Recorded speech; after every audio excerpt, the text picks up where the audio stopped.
સુરેન્દ્રનગર જિલ્લામાં સાર્વત્રિક મેઘમહેર જોવા મળી। જિલ્લાના ચૂડામાં સૌથી વધુ 3 ઇંચ જેટલો વરસાદ નોંધાયો તો લીંબડી અને ચોટીલામાં 2 ઇંચ જેટલા વરસાદથી નીચાણવાળા વિસ્તારોમાં પાણી ભરાયા છે તો થાન, વઢવાણ, લખતર, પાટડી અને ધાંગધ્રામાં 1 ઇંચ જેટલો વરસાદ વરસ્યો। વરસાદના કારણે ખેડૂતોના બચેલા પાકોનો સોથ વળી ગયો છે તો ખેડૂતોએ વાવેલા કપાસ, તલ, મગફળી જેવા પાકો સુકાવા લાગ્યા છે। તો સુરેન્દ્રનગરની વાત કરીએ કે સુરેન્દ્રનગરમાં ભારે વરસાદના કારણે ખેડૂતો પણ હાલાકીમાં મુકાયા છે। ખેડૂતોએ જે પાકનું વાવેતર કર્યું હતું તેનો સોથ વળી જવા પામ્યો છે અને આ જ કારણે ખેડૂતો મુશ્કેલીમાં મુકાયા છે। સાર્વત્રિક મેઘમહેરના કારણે ભારે હાલાકીનો સામનો પણ સ્થાનિક લોકો કરી રહ્યા છે। તો ચૂડાની વાત કરીએ કે 3 ઇંચ જેટલો વરસાદ પડ્યો હતો। ભારે વરસાદના કારણે અનેક વિસ્તારોમાં પાણી પણ ભરાઈ ગયા છે તો લીંબડી અને ચોટીલામાં પણ 2 ઇંચથી વરસાદથી નીચાણવાળા વિસ્તારોમાં પાણી ભરાઈ ગયા હતા। પાણી ભરાવાના કારણે જ લોકોને હાલાકી પડી રહી છે તો થાન, વઢવાણ, લખતર, પાટડીમાં પણ 1 ઇંચ સુધીનો વરસાદ ખાબક્યો છે। સુરેન્દ્રનગરની વાત કરીએ કે ભારે વરસાદના કારણે ખેડૂતો પણ મુશ્કેલીમાં મુકાયા। ખેડૂતો પોતાના પાકને લઈને ચિંતામાં મુકાયા છે।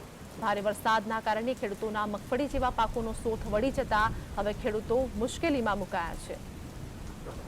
સંવાદદાતા ફઝલ અમારી સાથે જોડાઈ ગયા છે। સુરેન્દ્રનગરમાં ભારે વરસાદ, ખેડૂતો અને સ્થાનિક બંને પરેશાન, શું વધુ અપડેટ?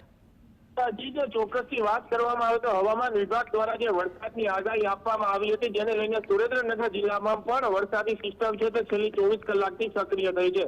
સુરેન્દ્રનગર જિલ્લાના 10 તાલુકાઓમાં છેલ્લી 24 કલાકમાં સાર્વત્રિક વરસાદ નોંધાયો છે। ચૂડામાં અને સાયલામાં સૌથી વધુ 3 ઇંચ કરતા પણ વધુ વરસાદ ખાબક્યો છે। આ ઉપરાંત વઢવાણ, લખતર, લીંબડી, સાયલા, ચોટીલા અને ચૂડામાં પણ સાર્વત્રિક વરસાદના કારણે ઠેર ઠેર જગ્યાઓ પર પાણી પ્રકારના દ્રશ્યો છે તે હાલ સર્જાઈ જવા પામ્યા છે। વરસાદી સિસ્ટમ સક્રિય થતા સાર્વત્રિક વરસાદના પગલે ખેડૂતોના ખેતરોમાં પણ ભરાઈ ગયા છે। જે ખેડૂતોના બચેલા પાક હતા તલ, કપાસ, મગફળી, બાજરી જેવા પાકો પણ હવે નુકસાન થયું છે। ઉલ્લેખનીય છે કે જિલ્લામાં જે વરસાદ ખાબક્યો છે જેને લઈને ઠેર ઠેર જગ્યાઓ પર પાણી ભરાઈ જતા રોગચાળો ફાટી નીકળવાની દહેશત છે તે પણ હાલ સર્જાઈ જવા પામી છે।